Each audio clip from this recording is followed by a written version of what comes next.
I'm going to do a slightly different talk. I'm going to talk about culture and how I've seen different organizations deal with culture differently. I'm Kris Buytaert. I've been in the DevOps movement since day minus 300. Somewhere about 8 years ago, Patrick Dubois and I were discussing, well, we need to have this conference. We need to have some event where developers and operations people talk to each other, and that's how DevOps Day started 7 years ago in Ghent. 5 years ago. So 6 years ago, we were discussing at Cloud Camp Antwerp somewhere in April. It's been a while. My background is that I initially used to be a software developer. I wrote software in all kinds of languages, Java, C, Perl, PHP. And then I kind of became an operations guy because I was the only one who knew how to deploy the software. I was the only one who knew how to make it high available and how to scale it. Today my role is I'm the CTO of Inuit. Inuit is one of the larger open source consultancy companies in Europe. We have offices in Belgium, where the headquarters is, the Netherlands, Ukraine, and the Czech Republic. And I've been pretty much for the past 10 years helping people to use open source to deploy their software. And somewhere 5 years ago we started calling that DevOps. So I've said DevOps like 10 times already, but do you guys know what DevOps really is? Who can give me a definition of DevOps? Nobody. Some kind of process. Some kind of process. The intersection between developers and operations. The intersection between developers and operations. Okay. Well, it's not a process. Let's make that clear. The intersection, yeah, could be something. Maybe, well, I already briefly said so when I introduced myself. In DevOps, basically, over the past 15 years, a lot of people met at conferences talking about software delivery, talking about how they dealt with scale, how they dealt with new platforms such as the cloud. And a bunch of those people here, the list is probably way longer, but those are a bunch of the people that during those years were talking about those topics, about continuous integration, about continuous delivery, about Agile system administration, about monitoring and metrics, about cloud adoption and all that stuff. And those were a bunch of people that were constantly running into each other at conferences. Patrick and Andrew ran into each other at some Agile conference in the States or Canada, where Andrew Clay Schaefer actually suggested to have a birds of a feather session to talk about Agile system administration. And then when the time came, he didn't even show up himself, so Patrick was there by himself. At Cloud Camp Antwerp, Patrick and I were discussing about continuous delivery and about infrastructure as code and how we were using Puppet and that kind of things.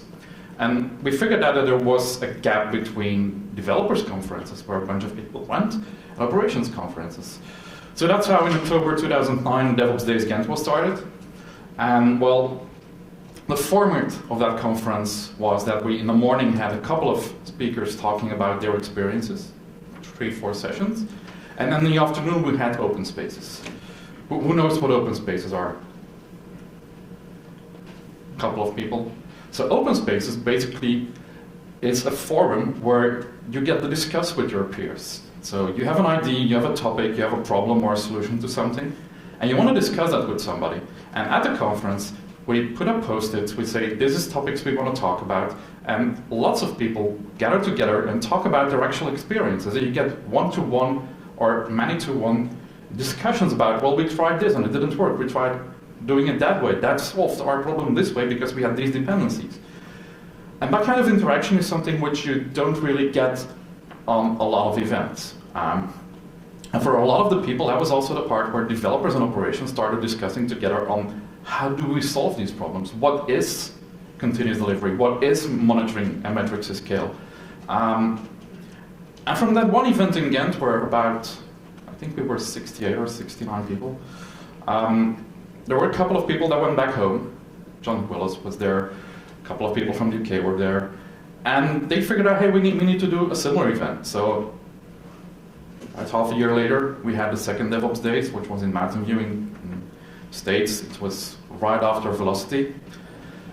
And from one conference came another, and initially it was just back and forth between Europe and the States, but now pretty much, I think every month we have a DevOps Day somewhere in the world. Last year in Ghent we had the 5th anniversary in November. And what happens now is that you see communities of developers and operations people working together. They say, hey, we want to organize our own DevOps Days. And that's how a really big and large community grew. So that's how we got there, but I still haven't given you a definition. So let me give you one.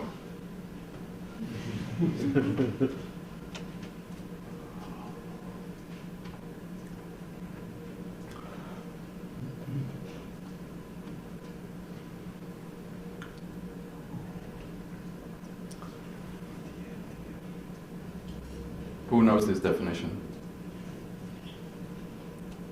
From your slides. It's from my slides, yeah. You've seen my slides before. Yeah. No, it's not from my slides. It's actually a literal cut and paste from Wikipedia, from the summary of Deming's book, Out of the Crisis, from 1986. But when you read these things, and Andrew Clay Schaefer came up with them at DevOps Days in Mountain View a couple of years ago, and he was talking about these as something which we could use as a DevOps manifesto. It was pretty much trolling us into, well, we didn't know what. Somebody had written it before, like a couple of decades ago. It's nothing new.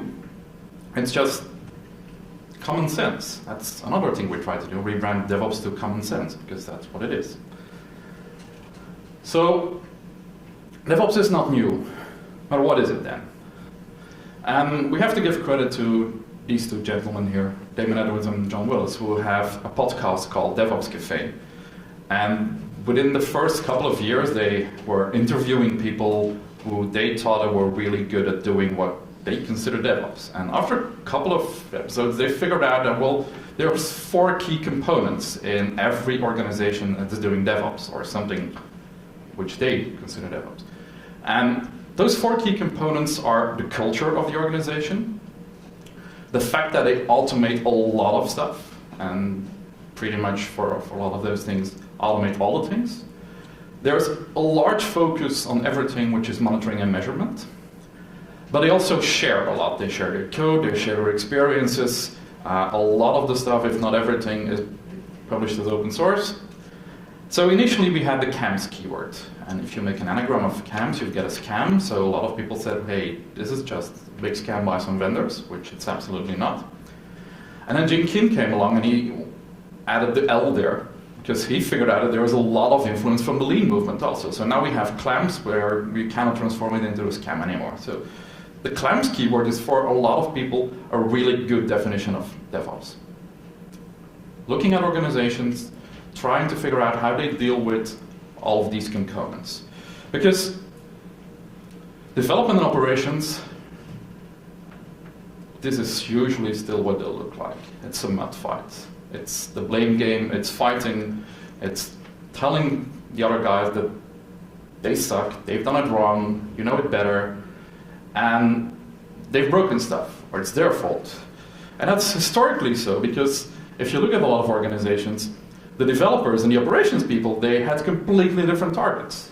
The development team had for management as a target that they should have new releases, new features, they should have completely new stacks, and they were focusing on functional requirements. Whereas the operations people, they were being paid to keep a stable platform with no downtime, platform needed to be scalable, but it didn't matter whether the functionality changed. So the targets they had were completely opposite. Obviously, this is how they ended up, because they had different goals. Now, sadly, this is still the state of a lot of organizations. It's slowly trying to change. But when people try to change, they're always asking, like, why should we do this? Why should we improve? Why should we change? And then the question comes, well, what's in it for you? And when we talk about the benefits of DevOps, for a lot of people, it is that there's going to be competition in the area where you are, and it's important for you to get your features to market faster. Some organizations talk about 3 to 6 months to get a feature into production. And when you have another mindset, you want to have changes, you want to have features in productions in days, if not hours. We want to increase safety. We want to make sure that our platform is more secure. If we figure out there's a security issue in our platform, we don't want to wait till the next quarterly release to change the Drupal. We want to do that now. Every Wednesday evening when Drupal security mailing list sends out mails, you want to be able to change your platform, not in the next quarterly release. That's, by the way, one of the stories I'm dealing with a customer. They have quarterly releases. They want to go to continuous delivery. They're a Drupal shop. Every single Wednesday evening they have a security issue. How vulnerable do you think they are? DevOps can solve that. If you pull in a different culture, if you put in a different mindset, you can actually become more secure. Your platforms aren't stable enough because, well, if you're a large organization doing 3 months release cycles, what you're doing is you're writing code on the 1st of January, well, the 2nd or the 3rd because the 2nd you're still drunk, but you write a code beginning of the quarter, and about 2.5 to 3 months later, that code goes through production. Do you remember what you wrote 3 months ago? Who remembers that? If you look at the code you wrote 3 months ago, do you still like it? I see a couple of people shaking their heads. Well, that's what those organizations do. They put code you don't like anymore, which you wrote 3 months ago, which might have had a bug, in production. And sometimes the guy who wrote the code is already long gone, so who's going to fix it? So you're going to have a really unstable platform every 3 months. And what you want, actually, is to have smaller changes, smaller increments, where you know that the change you made is the feature, the idea you thought of like a couple of hours before. And not something where you need to dig back into memories like, hey, I wrote this thing like 2 months ago, but I have absolutely no clue what it does. Even the comments I wrote are like, who knows? And we automate that because that's what we want to do. So eventually you get more happy people. You get more happy customers, developers, operations people, investors, managers, whatever. And we're solving one big problem here, which is a really big problem in IT these days, which is burnout or bore out. And we're going to solve that by doing DevOps. So who wants this? I've seen a lot of different scenarios where people want to do DevOps. Some of them are good reasons, some of them are bad reasons. A lot of the setups, it's the engineers, it's the operations people that want to have a more stable platform, that want to play with configuration management tools, that want to play with, well, Docker, because it's still playing with it. But that's usually not the right approach. If you have people who want to do this because of technology, not something which management is going to appreciate. It's operations people who want to play with new tools, but it's also developers who want to see their features in production faster. It's developers that want to play with new stacks, with new environments.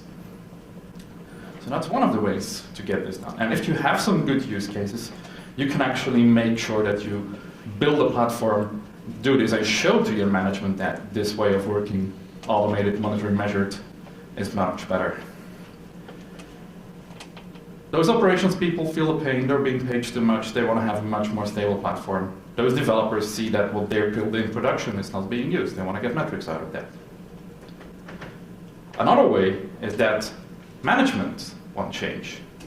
They have problems talking to their customers that features are too slow. They see that there's a cultural problem. They see that developers and operations don't work together. Not good. But what I've really seen good change is when something went really, really wrong.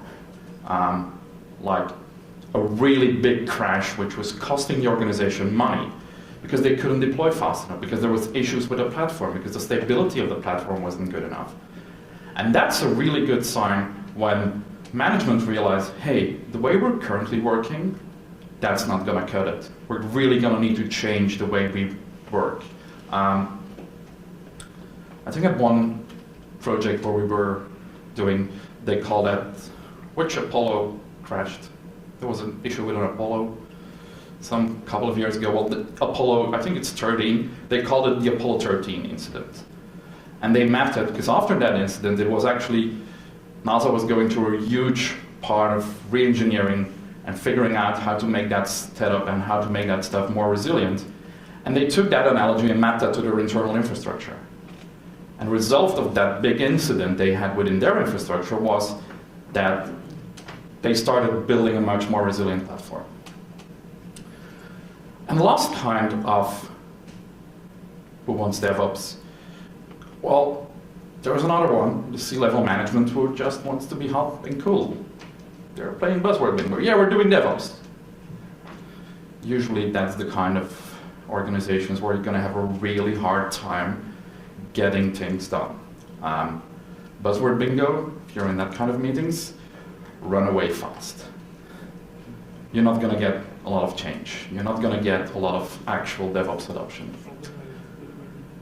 And it's pretty much the same when you have traditional old school vendors who've taken their product, put a DevOps stamp on top of it, and try to sell it to you. There's lots of vendors out there who are actually trying to solve problems, but there's a zillion more vendors out there, proprietary software vendors usually, who have a tool which is 15 years old, and because their marketing guys think, well, it's the same buzzword bingo, here's DevOps, and they are actually trying to sell you stuff. If somebody's trying to sell you DevOps, if somebody's trying to sell you a DevOps tool or a DevOps product, run. So, you want this change because you know that the organization you're working in has a broken culture. It isn't really a good environment to work in. You see a lot of people who want to jump from that 11th floor window. They claim that the people on the 15th floor, they got a better view of it, and there the windows actually are open because people are going to jump much faster. If people figure out which building I'm working in, yes, this is an actual customer story.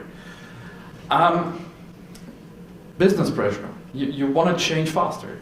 You have an unmanageable infrastructure, and you have grown too fast. That's when you need to change, when you need to figure out how to do things different. So you found out that you need to change your environment. This is where change management pops up. Who knows the 20-60-20 rule? Every change project means that there is going to be 20% of really motivated people, people that want the change. If you figure out that you're in an organization where you can only find 2 or 3 of them, run. You should find a critical mass. You should find some fertile ground to actually make change. You should find those people who are interested in making things better. You'll notice that there's 20% of early adopters. There's about 60% who's going to sit back and wait and see what's going on here, what are going to try to do. There's the 20% who's going to try to make things change. The other 60, if they see change happening and they like it, they will eventually slowly adopt. And then there's the other 20%. What's the other 20%? Don't want to change. That's the 20% who's never going to change. What should you do with those 20%? That's an HR problem. I think for one large financial institution where we were still going through a change process, we've been working with them for about 2.5 years now. The first thing they did was announce a reorganization round. Everybody needed to reapply for his own job.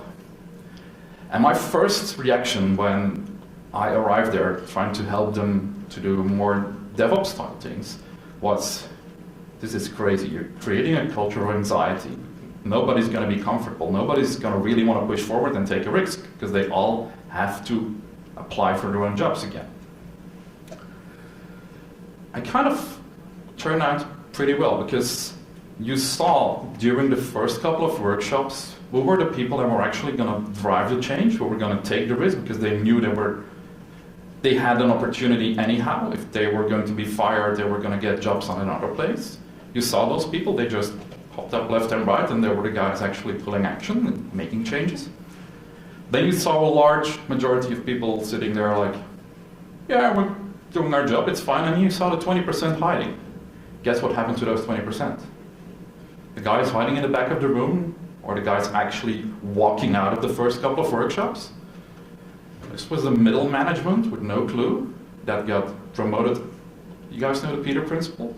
If you get promoted up to the level where you actually are incompetent, they're gone. Now, not all of them, but they're gone. They actually got fired. And I think Chris Reed also gave a talk at Velocity in London a couple of years where he also said that in the organization where he was working, they also fired those people.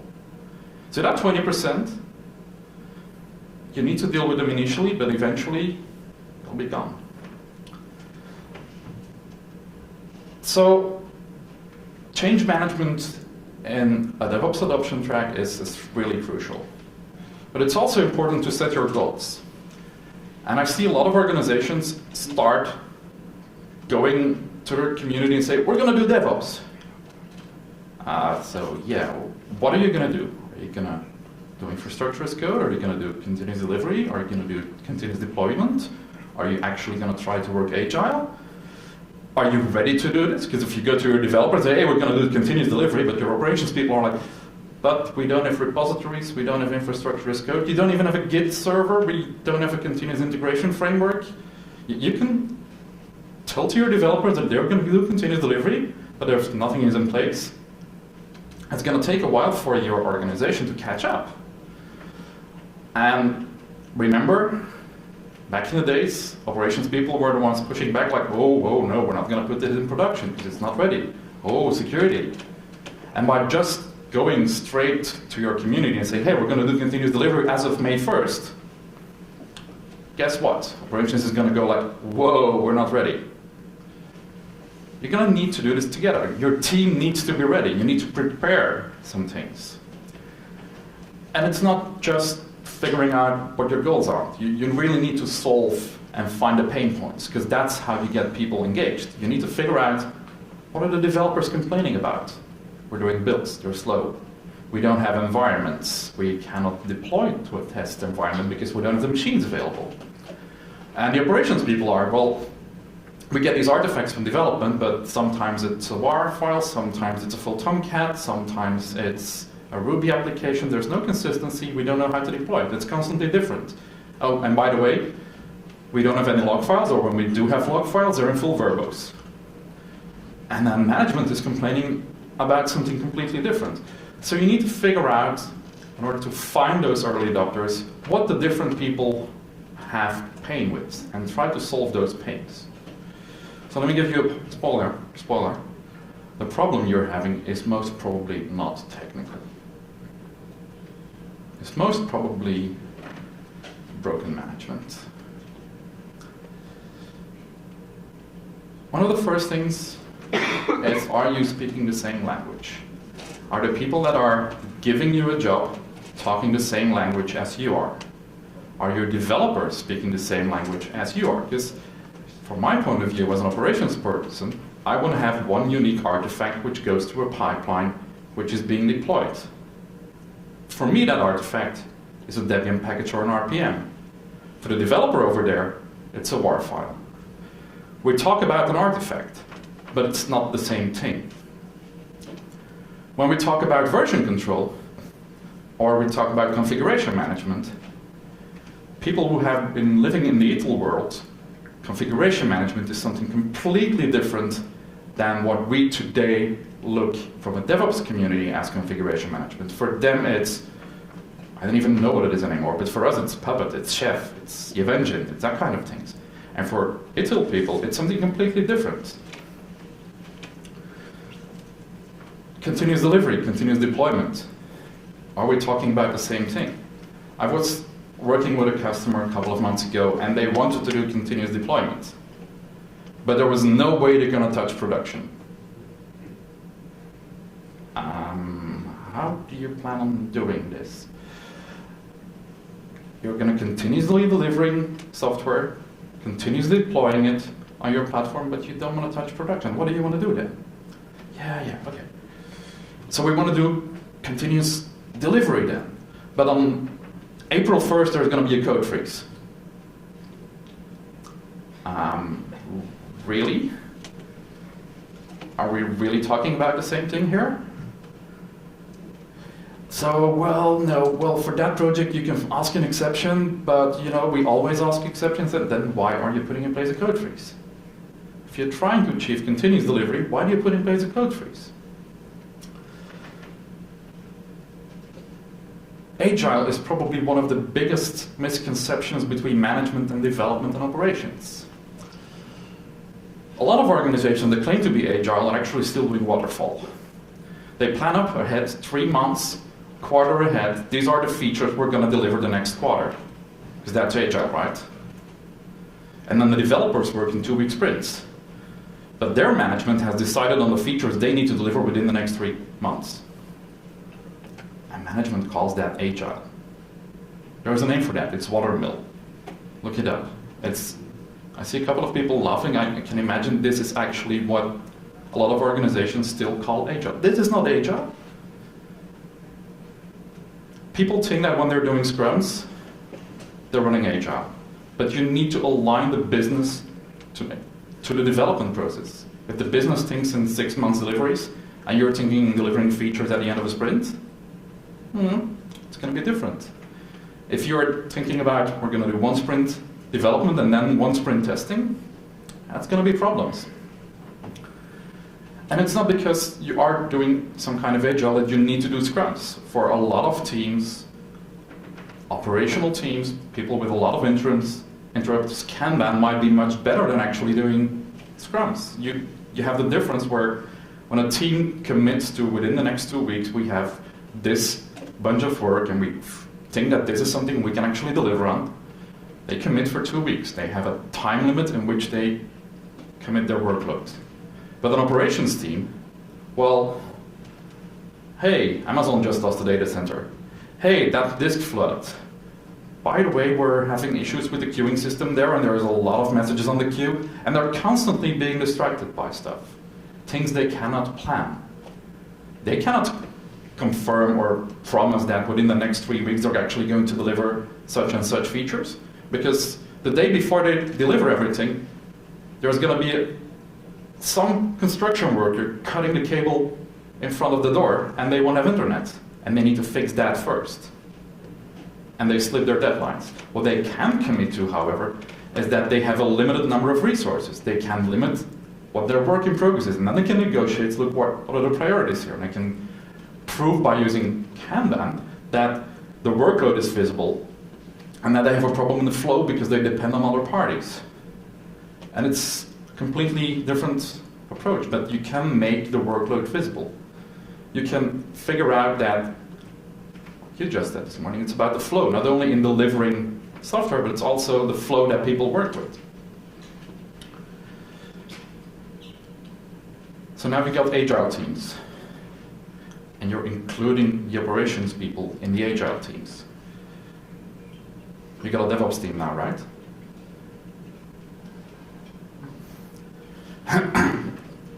One of the customers I landed a couple of years ago is ING in Amsterdam.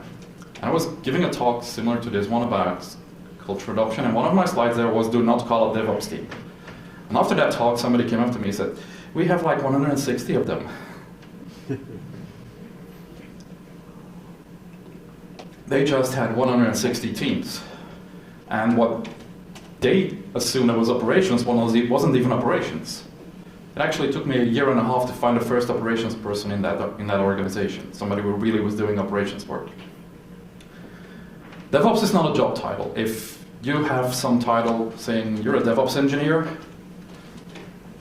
I'm wondering if you also have a colleague who's an Agile. Or, I don't know, what is a DevOps engineer? Is it a Java developer who knows how to deploy a file, or is it a system engineer who knows how to talk to a Java developer or debug SQL code? I don't know. For me, it's not something you put on a team.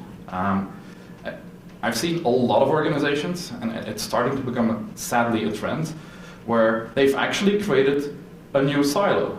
So you've got the operations people, they look to production, and sometimes it's been historically created because it was contracts which were being outsourced to some large organization. They were running operations. And then on the other side there was development. And the operations people, they charged 1,000 euros a month for a machine. And if you wanted to have a new VM where it's going to live an hour or 6 years, that's 1,000 euros. So what the organization did is they created a new department. They called that the DevOps department, and they got their own small platform where they could spawn machines and do all that stuff and play. So now developers gave stuff to the DevOps team. The DevOps team took the runbooks, the manually written Word documents from the developers, pasted that into their platforms, and then threw it over the fence to the operations folks. So what did we create there? Yet another team, yet another layer of distraction where there was going to be more confusion. That's one kind of broken DevOps team, another silo. Then there's the other kind of DevOps team who is just in charge of tooling. Those are the guys who run Jenkins and Git. And do they know what kind of functionality they need to have? Do they even talk to the developers? Do they know what kind of artifacts they need to deliver? Another team with more friction. Putting developers and operations people together does not mean it's going to be a DevOps team. It's going to be a team which has a cross-functional job, which is to deliver value to the business. And a lot of good practices are teams where you put people together from different trades. You put operations people in there, you put DBAs in there, you put network people in there, you put security people in there, but not permanently. It could be that they are only working together for 1 or 2 sprints. It could be you take operations people who work 2 weeks in a Kanban style boot where they actually fix and repair stuff, and then put them in the development team where they can learn from what they had just had to spend fixing 2 weeks. Take that knowledge, build something which is much more stable, and then go back to actually running operations. Those people don't need to be there permanently, but you need to have access to their skills. When you are designing something that needs to be resilient, you need to figure out how to do that. You need to have people who actually know how to scale platforms. And you need to talk them. And you need to seat them together, if possible.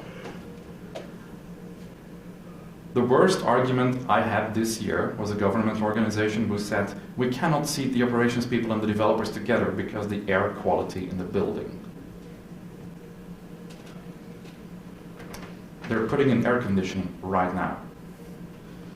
That argument is gone before summer. I'm kind of worried what their next argument is going to be. But we'll see. You need to enable communications. This is not how you communicate.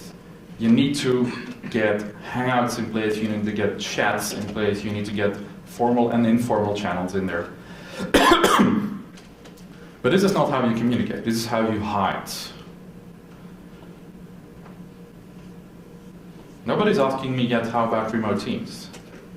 Remote teams are pretty much like this, only they've put in so much tooling in place that they are constantly communicating. They're constantly in the same chat room.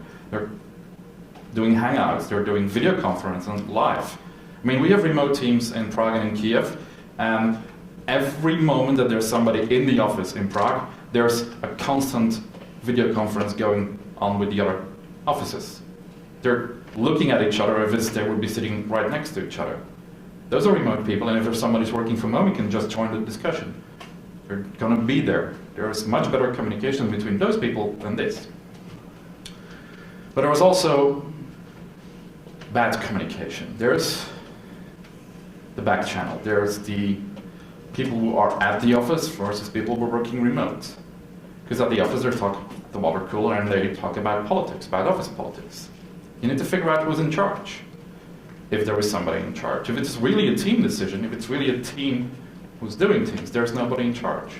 Although this guy might think he's in charge and he's going to people handing out stuff because they're not doing their stand-ups correctly. Communication is really difficult, and it's really interesting to see organizations deal with this. So you figured out you're going to change, you enabled communication, you are looking for those first 20%. You are going to start hiring people within your team, within your group. And sometimes you need to get those people internally. If you're a large enough organization, you'll figure out that there's a lot of people who already have tried to do things like continuous delivery and infrastructure as code and monitoring. And you need to find a way to get them together, to sit them together, to get them going. Sometimes it means you need to get some external experience to get a kickstart, to get some faster going movement. And you need to find a way that the team is actually going to say, yes, we're going to do this. If you find out some problem space which is going to help people to get rid of some pains, that's usually the way to get a buy-in from a team. We said hiring, but as I told earlier, sometimes it's also firing. Sometimes it's actually getting rid of some bad components. Because we need to be able to build some trust. We need to be able to experiment and get people the new freedoms. They need to realize that failure is an option and that they can test their new ideas.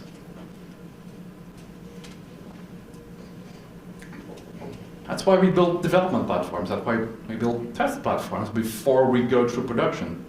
So by creating feedback loops, by creating those platforms, we can prove that as far as we go further down the pipeline, quality improves. And we automate all the things. And if you have little kids, you see these two wheelies here, if they're practicing, you take off the training wheels. You give them more responsibility. What's going to happen right off around the corner? They're either going to hit into the tree or they're going to fall. But they're going to learn from that. And that's what you need to be able to give your team. They need to be able to learn. From a management point, that's really difficult. Because management in large organizations is usually used to manage their people as cattle. We shouldn't manage people like cattle. We should manage machines like cattle. If there's a machine misbehaving, we kill it, we reprovision it, it's working again. But you cannot do that with human beings. And that's typically what large organizations are doing with human beings. They're a number. And that's part of the change. It's part of the culture change. People need to become respected again. People need to change the way they manage other people. We need to pet them. It's cats and dogs, it's developers and operations people working together, hopefully not sleeping together. And what management also needs to change is playing theater.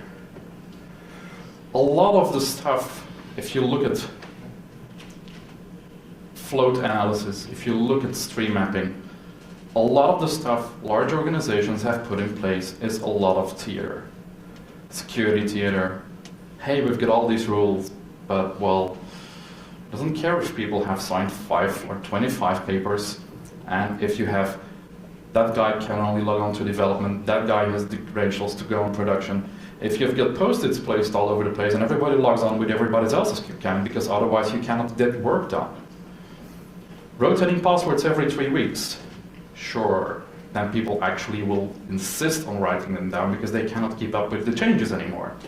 That's security theater. That's not solving problems, that's creating problems. Procedure theater. People say you cannot do continuous delivery on mainframe. I think you can, but you need to change the culture of the people. I was helping a team in the Netherlands, and one of the initial discussions I had with the operations people from the mainframe is how long does it take for you to take an instance of the application, power on the machine, and actually deploy the software? And his consistent answer was 4 months. I said, no, how long does it take for the machine to power on and before you can start installing software? 4 months. Yeah, but why does it take 4 months? Well, I need to get this signature, this paperwork, this print, and this. No, leave out all of that stuff. How long does it take for the machine to do the installation of the software? Well, probably 3 months. Why 3 months? Well, I need to get an IP address from the network guys, I need to get firewall rules approved. It's like, we're not going to get much more faster delivery if you keep in place irrelevant paperwork. Because getting an IP address, well, what year did we invent DHCP? I don't know, probably over 2 decades ago. But people are still doing that on paper, in a spreadsheet, which then has to be signed by 3 parties. Why? What's the actual value they are delivering when filling in a spreadsheet to get an IP address? I don't know. But they seem to have fun in doing that kind of stuff. We need to get rid of those. Those are trivial tasks to automate. So, people need to start working together. People need to start talking to each other, because it's typically in this kind of environment where you need to open up a firewall port which needs to go through 3 layers that there is a fast track. You know how the fast track works? It's 2 people who've done that before, who have beers together, and we just go out for lunch and they chat and they say, hey, I have this firewall issue, can you solve this? And the other guy says, well, I don't have the credentials, but I'll fix it for you. And 2 hours later the firewall is opened in some non-automated, non-documented way, which actually has created a bigger problem. But there's a good thing to this. People have started bonding. People have started working together. They actually, even though it's not over some official channels, started talking together. And this is the first step into getting to work together better. Other ways to do this, well, random lunch meetings is one, teach a colleague day is one. That guy who figured out how to do the change in a firewall, he now can take other people and say, hey, this is how it works. This is how you file and figure out these documents.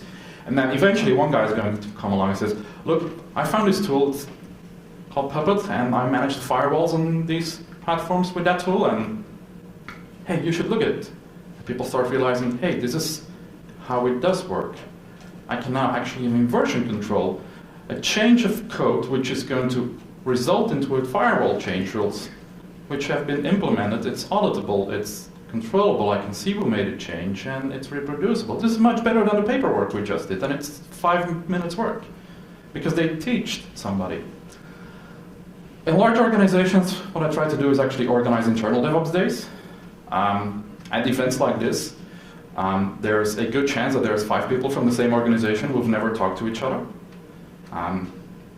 Specifically in large organizations, they know each other by face, they don't even know what they're doing for a job. They've crossed each other in the hallways, and now you're here, and you realize, hey, we work in the same company, we have the same interest.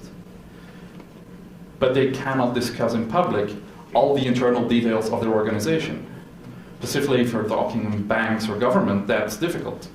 So for example, what we did at ING was organize internal DevOps days. Take exactly the same format as DevOps days, invite some external speakers. The first edition, we actually got Damon Edwards and John Willis over, and somebody else whom I forgot now. They got ideas from the outside world. They got talks, the same concepts the public DevOps days in Amsterdam was having the day after, and they got open spaces discussions where they could actually discuss internal topics which could not go outside of the organization. They could name the specific tools they would have problems with. They could name the actual platforms that we're dealing with, rather than conceptual ideas, so I have this tag which does this and this, where they could actually go in deep. And that solved a lot of problems, because now they had people who figured out, hey, we've got 7 different ways how we deploy to Tomcat.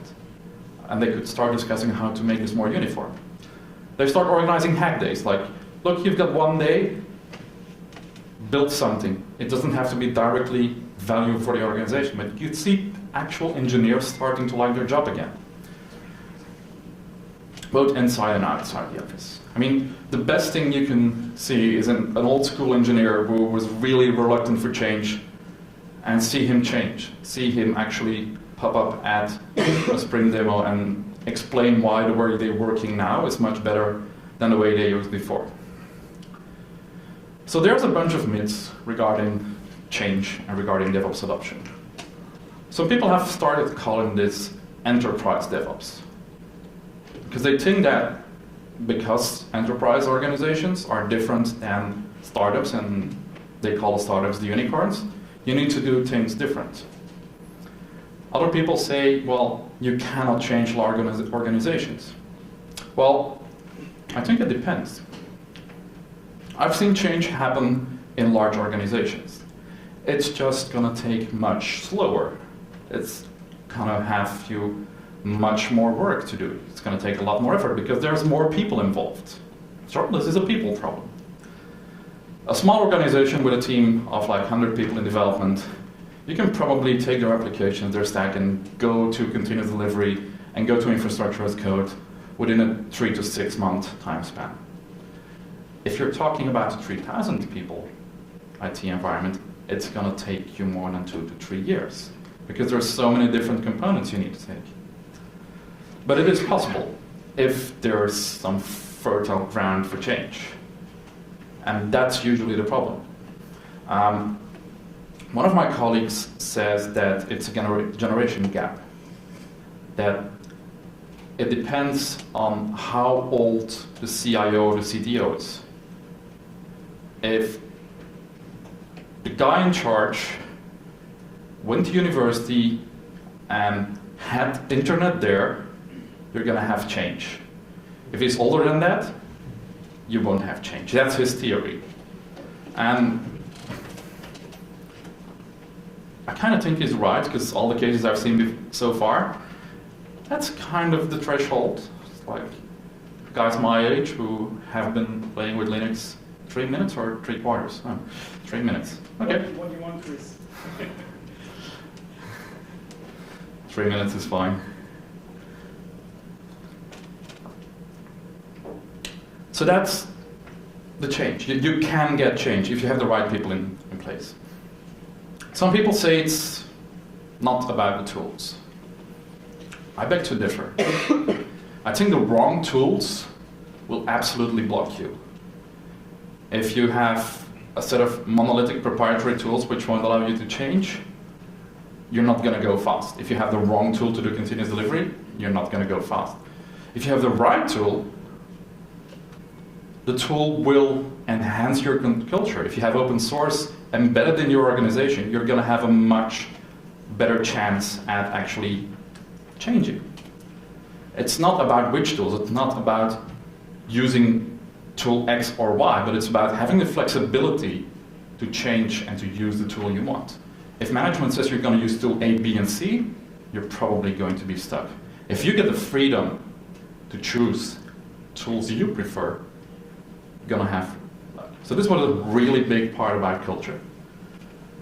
I want to have quickly, because apparently I only have 3 minutes left, chat about automation.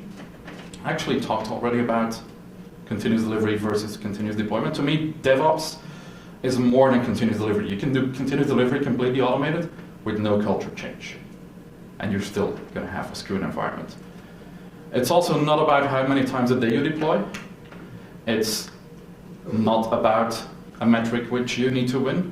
But it is about the culture change. It is about what DevOps, what Etsy said when they released Deployinator, that we want to be able to constantly deploy code quickly and safely. If you can achieve a culture change in your organization where you know that you can constantly deploy a stable piece of code, as opposed to, wait, we need to figure out something which worked 3 weeks ago, do you know what that was? Then you've grown so much in your organization. And that's the key component of automation. You need to be able to do this again and again without breaking stuff. Monitoring and measurement means that your organization is going to change in a way that you have a feedback loop, that you get metrics up front, not post-mortem, that you, when you build the deployment, development, and acceptance platform, you start measuring right there. You start figuring out how many Git commits a certain user does. Because that one guy who only does 1 commit a week, what is he doing?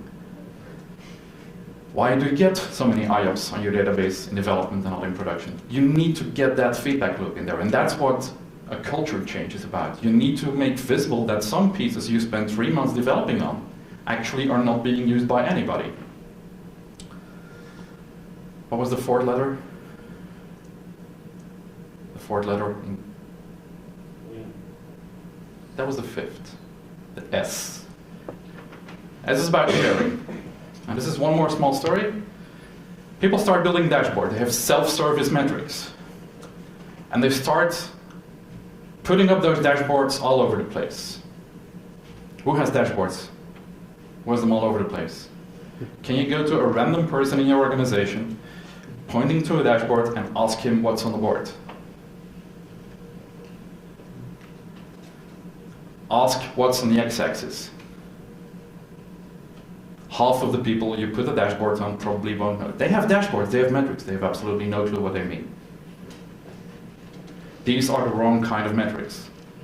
People should know what they're looking at. People just putting metrics there is not going to sell. You need to figure out which metrics to solve, which metrics to show. For some organization, it's sales, it's revenue, it's the number of signups, it's the number of people converting from a paying user, from a non-paying user to a paying user, or the other way around. You need to figure out how to do that. You need to figure out application use, what's being used, what's not. And then people can actually drill down and dig deeper. And it's also about open space. It's about sharing your experience. It's about open source. The introduction of GitHub has changed a lot for operations people. It's about talking about your experiences. That's what DevOps is also about, with your colleagues, with your friends, with people from other organizations. And it's about publishing what you've done. And it's also about sharing food and sharing drinks. If you wonder why DevOps Day started in Belgium, that's why. DevOps is like security. It's not a product you can buy from a vendor. It's something you need to do continuously. You need to continuously improve and question what you're doing. It's like security, it's a lifestyle. It's not something which ends at 5 p.m. Although my talk ends now. Questions?